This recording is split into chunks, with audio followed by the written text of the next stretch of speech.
ఆయన ఒక మాట అంటాడు, అపవాదికి చోటియొద్దు అని మాట్లాడాడు. అపవాదికి చోటిస్తే దేవునికి తెలిసి ఏం జరుగుతుందో అని మనకే తెలియదు కదా. వచ్చినాక బాధపడతాం, రాకముందు ఏది కూడా మనము దాన్ని ఆపలేం.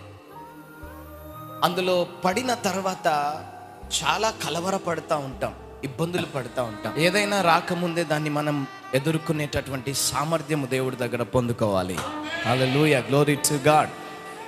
అందుకే అపవాది వేసే బాణాలు అగ్ని బాణాలు. ఎఫెసీయులకు రాసిన పత్రిక 6వ అధ్యాయం మనము అక్కడ కొన్ని విషయాలు చెప్తున్నాను. కాబట్టి వాణ్ణి ఎదిరించాలి అని అంటే వానికంటే రెండతల బలం మనకు కావాలి. ఆయన ఒక మాట అంటాడు, అపవాదికి చోటియొద్దు అని మాట్లాడాడు. అపవాదికి చోటిస్తే